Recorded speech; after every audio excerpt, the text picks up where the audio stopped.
Olá, eu me chamo João Vitor de Menezes Santos, sou aluno do Grupo Xipenta e a minha apresentação de hoje vai falar sobre as bases neuroanatômicas do comportamento. E por comportamento, entenda-se o jeito, a maneira que o nosso organismo consegue reagir aos estímulos, aos diversos estímulos externos percebidos pelo nosso sistema nervoso central.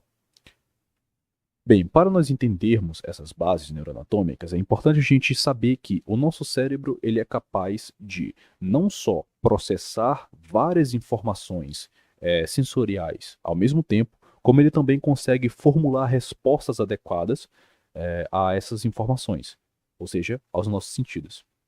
E como se dá essa capacidade dele de formular, de interpretar e formular essas respostas? Bem, essa capacidade se dá principalmente pelo jeito como ele é organizado, que ele sempre vai ser organizado de forma hierárquica. Ou seja, o nosso sistema nervoso ele sempre vai seguir uma ordem de menor complexidade para uma ordem de maior complexidade. Bem, eu trouxe aqui um exemplo, bem geral sobre como se dá essa organização. Primeiramente, nós temos os neurônios, que são as nossas células, e unidades de menor complexidade desse sistema nervoso, tanto central quanto periférico, que por si só já são células bem complexas, mas no escopo geral eles acabam recebendo esse papel de menor complexidade. Esses neurônios, eles principalmente são os neurônios do sistema nervoso periférico, ou seja, neurônios sensitivos. Nós vamos falar um pouco melhor sobre eles daqui a pouco.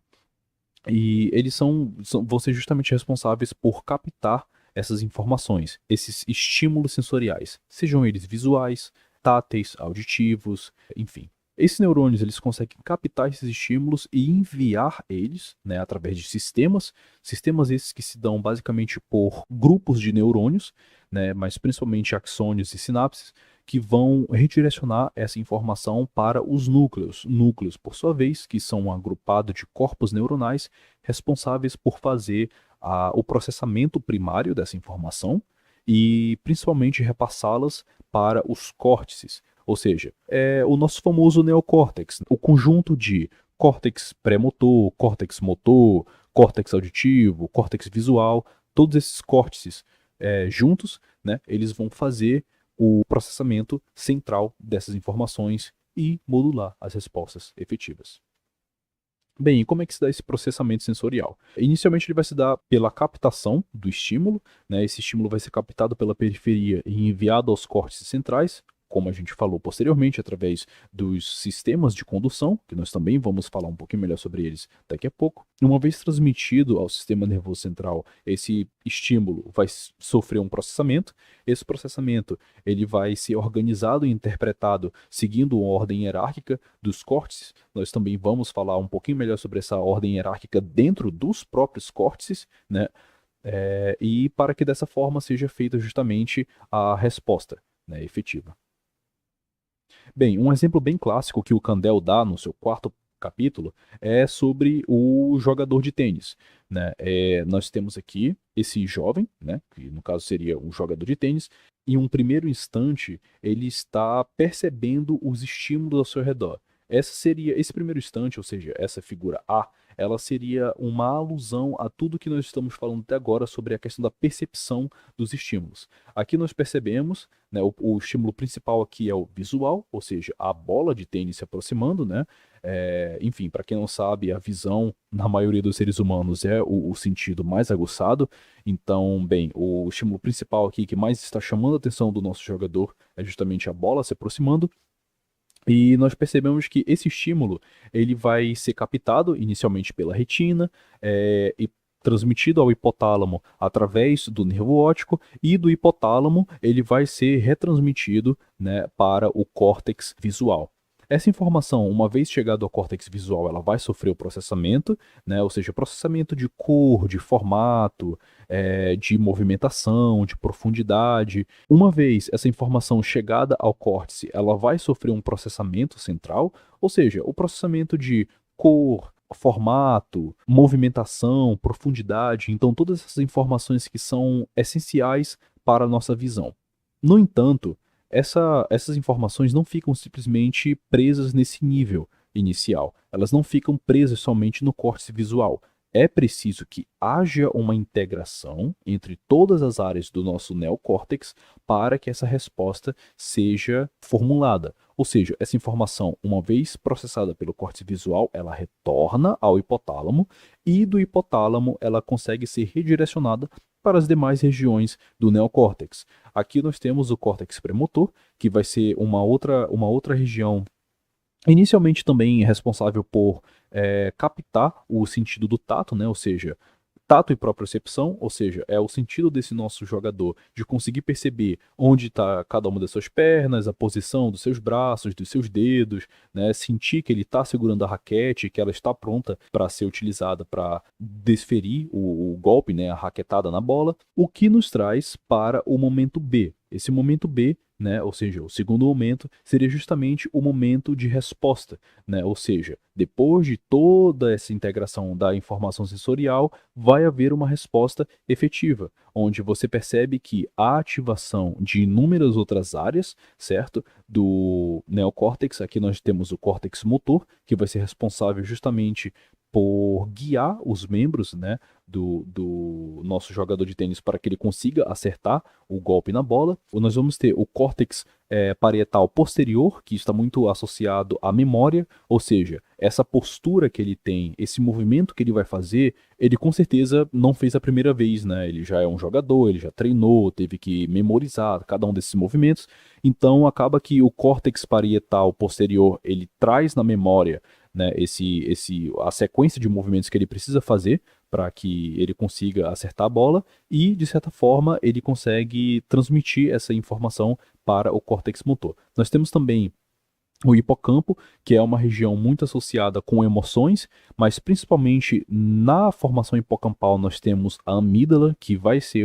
é uma região associada com sentimento de estresse, de medo, tá? Também associada com a questão da ansiedade, e isso é muito importante porque ter ansiedade num grau fisiológico nesse momento prepara o organismo desse jogador para que ele consiga ter esse desempenho físico necessário para jogar a partida de tênis, seja acelerando o seu coração, gerando sudorese, proporcionando uma ativação muscular maior para que ele consiga desferir esse movimento, e o cerebelo para que sejam feitos pequenos ajustes na movimentação desse rapaz para que ele consiga desferir, né, um movimento. Certo. E quanto aos meios de condução, né, desses impulsos para o sistema nervoso central, ou seja, da periferia para o sistema nervoso central. Bem, ele se dá principalmente pela nossa medula, né, que vai ser a principal via de condução desses impulsos, e é muito importante nós destacarmos a organização dessa medula, né? Ela vai estar organizada basicamente em regiões. Aqui nós temos o corno dorsal. O corno dorsal está muito relacionado com a aferência de estímulos, então todos os estímulos sensoriais que forem captados pela periferia, eles vão entrar na medula através das aferências do corno dorsal. Nós temos o corno ventral, que ele está muito relacionado com a eferência, ou seja, a resposta, né? Ou seja, tudo aquilo que subiu o sistema nervoso central e desceu para que seja para a periferia, para que seja efetuada a resposta, ela vai passar aqui pelo corno ventral. E nós temos também as regiões de colunas, né, chamadas colunas. Aqui nós temos a coluna dorsal, né, ela também está muito relacionada com a ascensão de axônios, ascensão axonal. Dentro da coluna dorsal, nós vamos ter duas regiões principais, que é o fascículo grácil e o fascículo cuneado, né? Regiões que, enfim, nós vamos falar um pouco melhor sobre elas daqui a pouco. Nós temos também a coluna lateral. A coluna lateral, ela também está muito relacionada com a questão de axônios descendentes, né? Ou seja, com as respostas. E nós também temos a coluna ventral, que, assim como a lateral, também está repleta de axônios descendentes, ou seja, ela está muito relacionada com eferências, ou seja, portanto, respostas motoras. E nessas duas regiões, principalmente na coluna ventral quanto à coluna lateral, nós vamos também ter a presença de muitos interneurônios, que são neurônios responsáveis por integrar grupos de outros neurônios para que essa informação consiga seguir seu rumo de forma mais rápida. O Kandel, ele também destaca uma região, mais ou menos aqui, na coluna ventral, chamada de coluna central. Essa região, nós vamos falar melhor sobre ela um pouco à frente. Certo. E para ilustrar um pouco melhor sobre aquilo que nós estamos falando desde o início da apresentação, de que o nosso sistema ele é organizado de forma hierárquica, eu ainda acrescento mais dizendo que ele não só é organizado de forma hierárquica, como ele também obedece à demanda e necessidade do nosso organismo. Como assim? Eu vou explicar. Bem, como de praxe, nós sabemos que a nossa coluna ela é organizada em quatro principais níveis: o nível cervical, o nível torácico, o nível lombar e o sacral, sendo que no nível cervical nós vamos ter 8 vértebras, no nível torácico nós vamos ter 12 vértebras, no nível lombar e sacral teremos 5 vértebras, totalizando assim todas as 30 vértebras que nós temos no nosso organismo. E é muito importante nós destacarmos que, mais uma vez, como eu falei, nós vamos ter aqui o corno dorsal, o corno ventral, e se você perceber, de acordo com o nível em que essa vértebra está localizada, esses cornos eles vão possuir uma organização diferente. Ou seja, você percebe que, a nível cervical, os cornos sensoriais, ou seja, os cornos ventrais, que são responsáveis pela sensopercepção, eles são um pouco mais compridos e largos, né, do que nas regiões lombar e sacral, por exemplo. Você percebe que isso se dá justamente pelo fato de que são regiões por onde vão passar muitas inervações da face, do pescoço, relacionadas a órgãos importantes como o coração, como olhos, língua, nariz, né? E por conta disso, elas precisam ter essa maior sensopercepção.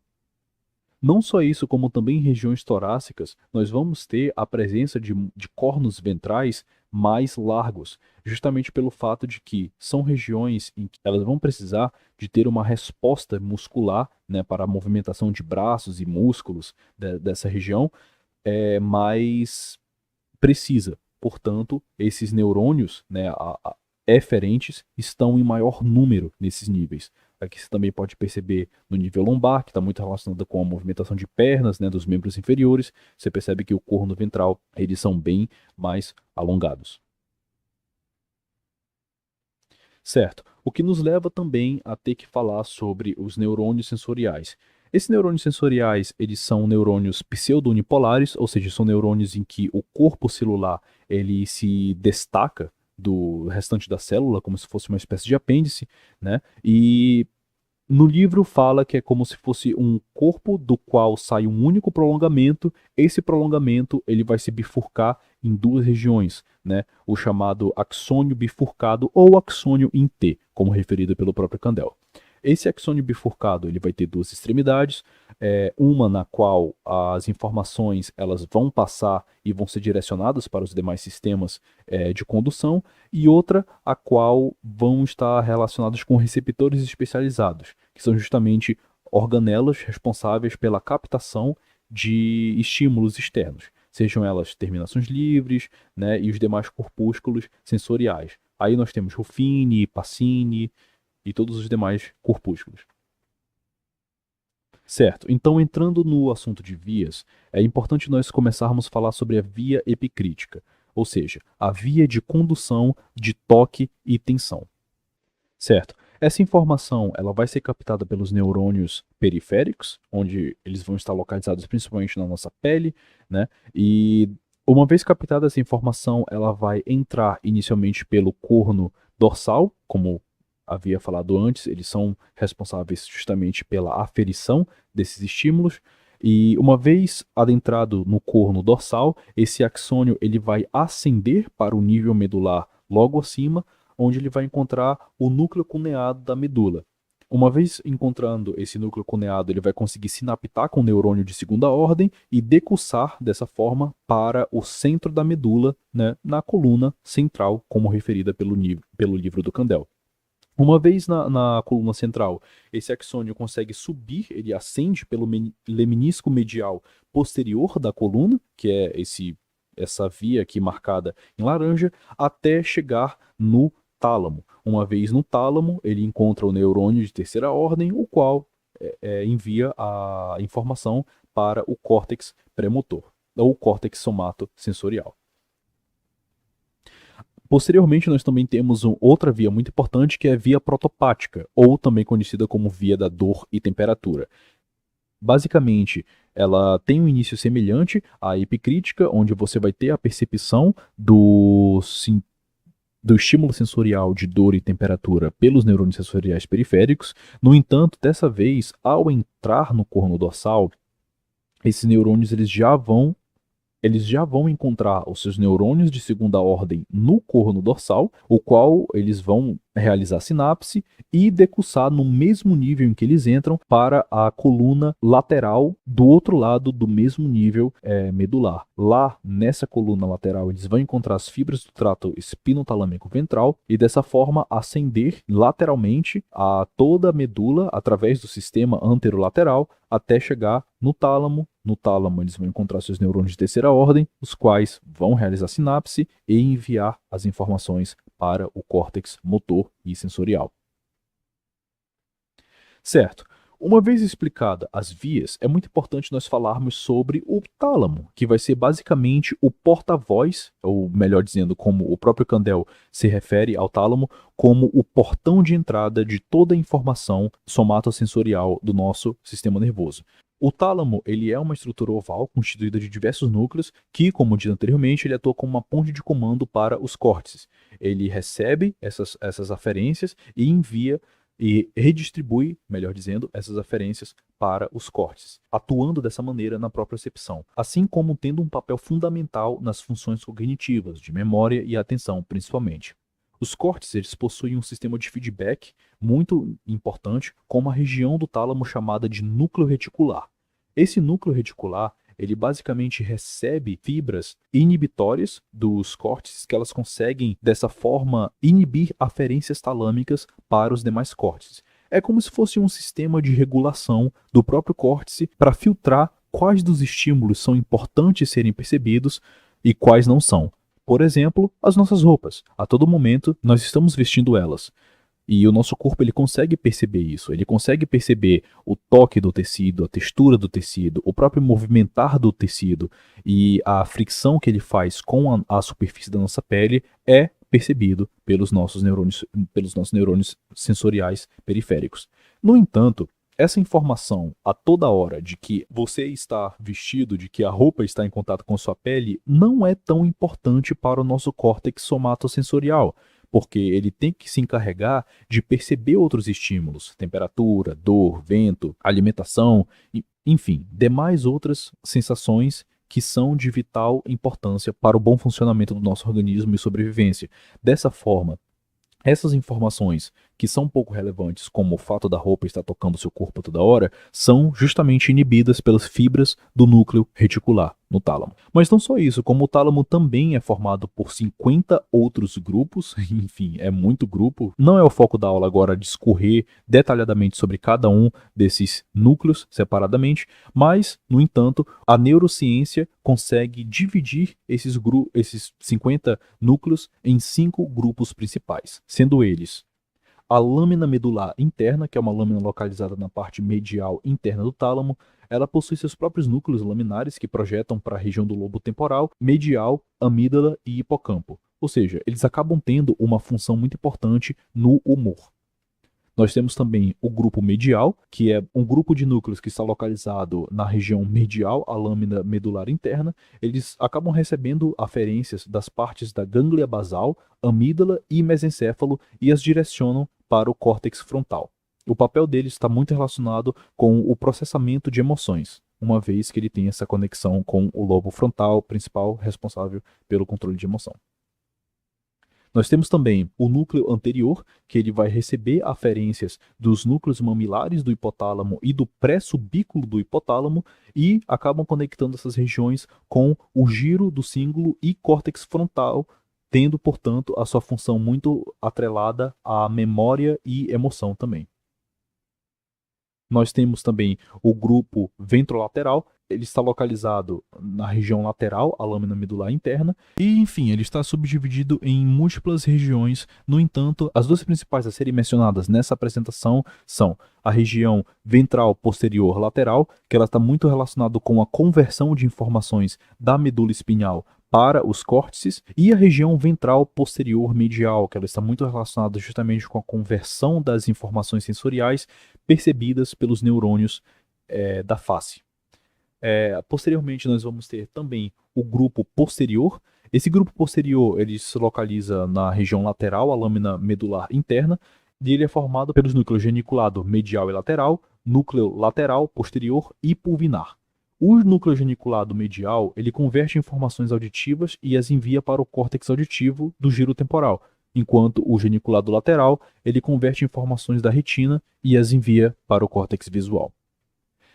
Bem, dessa forma, é muito importante nós entendermos que o tálamo ele é muito importante, justamente nesse papel de redirecionamento dessas informações para os córtices, mas não somente isso, como o próprio neocórtex ele está subdividido em regiões que são responsáveis pelo processamento de determinadas informações. E isso foi postulado justamente em 1909 pelo pesquisador Corpinian Brodmann, o responsável pela criação das áreas de Brodmann. Justamente, o Brodmann ele conseguiu detectar e distribuir regiões do nosso neocórtex responsáveis pela aferição e processamento de informações específicas, justamente gerando as áreas de Brodmann.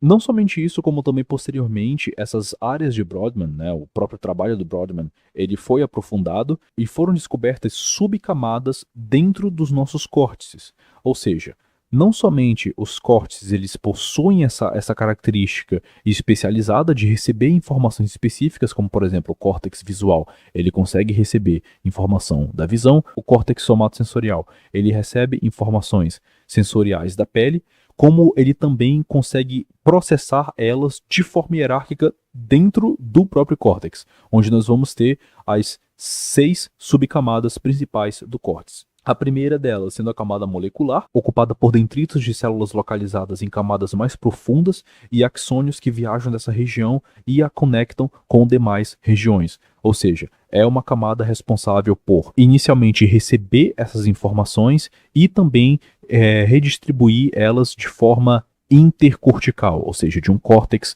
para outro. E, obviamente, conseguir repassar essas informações para as demais subcamadas. Em sequência, nós temos a segunda subcamada, ou a granular externa, e a terceira camada, ou piramidal externa. Por que eu compilei essas duas camadas juntas? Porque basicamente elas vão ter a mesma função, que elas vão servir como camada de conexão, ou seja, de interneurônios. Elas são permeadas por células que vão servir de interneurônios, sendo as células da segunda camada os neurônios esféricos pequenos e as da terceira camada os neurônios piramidais maiores. No entanto, esses dois tipos de neurônio eles vão atuar basicamente redistribuindo essa informação para as outras subcamadas do córtex, mas principalmente entre os córtex, fazendo essa comunicação intercortical, como dito anteriormente. Posteriormente, nós vamos ter a camada 4, ou granular interna.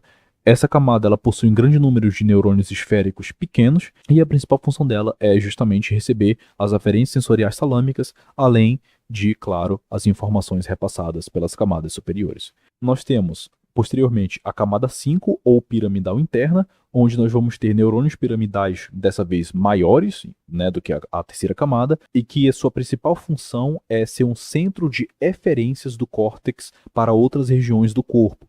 Ou seja, é a partir dela que vão sair as principais respostas, a partir dela que vão ser formuladas as respostas para todas as informações que foram processadas a um nível superior. E para finalizar, nós vamos ter a sexta camada, ou a camada multiforme, que ela vai ser formada por vários tipos diferentes de neurônios, desses tendo várias formas, e basicamente a sua principal função é ser uma área de transição, justamente do córtex para a matéria branca, que vai ser, por sua vez, a principal área de condução dessas informações do sistema nervoso central, onde vão estar localizados os axônios.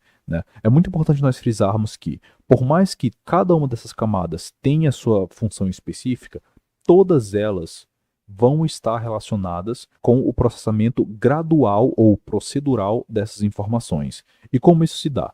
Basicamente, a primeira camada, e isso é um exemplo geral, digamos que no córtex visual. A primeira camada ela vai ser responsável por receber essas informações e processar essas informações a um nível mais primário, ou seja, ou seja, contornos dessa forma. A segunda e a terceira camada, elas vão ser responsáveis por receber essa informação já pré-processada da primeira camada e processá-la de forma mais precisa, como, por exemplo, contornos, formas e cores. A quarta camada, por sua vez, já vai ser responsável por processar formatos, a quinta camada já vai ser mais responsável por processar movimentação dessa imagem que está sendo captada pelos olhos, e assim sucessivamente, formando o processamento procedural do nosso sistema nervoso central. Tendo isso em mente, em 1940, o pesquisador Wilder Penfield ele conseguiu dar prosseguimento no trabalho do Brodmann, aprofundando justamente no quesito organizacional, ou seja, como essas fibras e essas áreas de processamento estão organizadas dentro do próprio córtex. Dessa forma, ele conseguiu criar o que nós chamamos de homúnculo de Penfield, ou seja, que é basicamente uma distribuição somatotópica, né, do nosso corpo no córtex somatosensorial. E o que esse homúnculo ele consegue demonstrar para a gente? Ele consegue demonstrar que, primeiro, o nosso córtex somatosensorial está organizado de maneira a englobar toda a nossa superfície corporal de forma especializada, ou seja, você consegue perceber que existem regiões especializadas pela sensopercepção da boca, sensopercepção da face, sensopercepção dos membros superiores, inferiores, genitália, língua, mas não somente isso, como ele também descobriu que essa organização, a distribuição, melhor dizendo, dessas áreas de processamento especializados, ela se dá de forma diferente. Ou seja, nós possuímos regiões do nosso corpo com uma sensopercepção muito maior do que outras. E isso se dá justamente ao que eu falei em slides anteriores sobre a necessidade do nosso corpo. Para o nosso organismo, é muito mais interessante você ter uma alta sensibilidade em regiões que são importantes para a sua sobrevivência, como membros superiores e membros inferiores usados para manusear equipamentos, alimentos, luta ou fuga, regiões como também a face, que vai ser muito importante para a relação, né, com outros membros de sua espécie, como também para a comunicação e alimentação, a língua, como também um dos sentidos mais presentes na nossa vida, que seria justamente o paladar. Então, a gente consegue perceber que essas regiões, elas possuem uma área maior dentro do mapa somatotópico, que é o homúnculo de Penfield. Portanto, o homúnculo de Penfield, ele tem essas regiões mais distorcidas e alargadas de forma que exemplifica o nosso ponto que nós estamos tocando aqui. Mas isso é muito interessante porque recentemente, principalmente com o descobrimento da neuroplasticidade e com o aprofundamento dos estudos nessa área, descobriu-se que não somente o nosso corpo normalmente ele tem essa distribuição desigual, né, devido à necessidade, como também a nossa demanda pode alterar essa distribuição. Por exemplo, estudos neurológicos indicaram que em pessoas que, por exemplo, tocam violão, as regiões responsáveis pela sensopercepção e motilidade dos membros superiores, mas especialmente dedos, são bem maiores do que as mesmas regiões responsáveis pela sensopercepção e motricidade dos dedos e membros superiores em pessoas que não tocam violão. Justamente pelo fato de que esses musicistas, eles acabam exercendo uma demanda maior de percepção e motricidade nessas regiões, o que faz com que a longo prazo o nosso sistema nervoso central se adapte a essa necessidade. Certo. Recapitulando então o que nós falamos sobre a questão do processamento hierárquico, ele vai se dar justamente de regiões de menor complexidade, chamadas de regiões unimodais, como a gente viu a subcamada 1, por exemplo, e ele vai progressivamente sendo processado. Essa informação inicial sensorial simples ou rústica, ela vai sendo trabalhada, nela vão sendo agregados outros fatores que vão sendo processados mais a fundo por regiões mais especializadas, também conhecidas como regiões multimodais, como a gente viu anteriormente, as subcamadas 2, 3, 4, 5 e 6. Dessa forma, a informação sempre vai seguir esse caminho de menos processada para uma informação mais processada e combinada. Aqui nós temos uma exemplificação de como é feita a eferência, ou seja, como são efetuadas as respostas depois de todo esse processamento sensorial pelo nosso córtex motor, onde nós vamos ter justamente as informações saindo do córtex entrando a medula justamente pela região lateral e descendo ipsilateral até no nível cervical imediatamente superior ao em que essa informação vai sair da medula para chegar à periferia. Esses neurônios eles decursam para o outro lado da medula, onde eles vão descer lateralmente e, dessa forma, encontrar seus neurônios de segunda ordem justamente nos cornos ventrais. Dessa forma, saindo da medula e adentrando a periferia. Certo. Além desses sistemas, nós vamos também ter os sistemas modulatórios, que eles são sistemas que eles não são nem puramente motores, nem puramente sensitivos. Eles possuem a principal função de modular o funcionamento dos demais sistemas. Por exemplo, são os quimiorreceptores do tálamo que, quando estamos em situação pré-prandial em que a nossa glicemia cai, eles vão justamente induzir um foco para estímulos alimentícios no nosso meio. Ou seja, quando nós estamos com fome, nós conseguimos perceber os estímulos externos de alimentos ao nosso redor muito melhor, justamente por essa necessidade do nosso corpo de estabelecer os níveis glicêmicos. E para finalizar, nós temos os sistemas integrativos. Os sistemas integrativos eles ainda são um foco muito grande de pesquisa na neurociência e, como o próprio nome sugere, eles são sistemas que servem para integrar essas informações, né, já processadas, de forma a estabelecer essa associação intercortical. Aqui nós percebemos a presença do neocórtex e sua comunicação com a formação hipocampal, que vai ser responsável justamente por redistribuir essas informações já processadas para os demais córtices e regiões do nosso sistema nervoso central. As referências utilizadas para essa apresentação foi justamente a 6ª edição do livro de neurociências do Eric Kandel. Espero que tenha sido de bom proveito para você que assistiu até aqui. Muito obrigado pela atenção e até a próxima.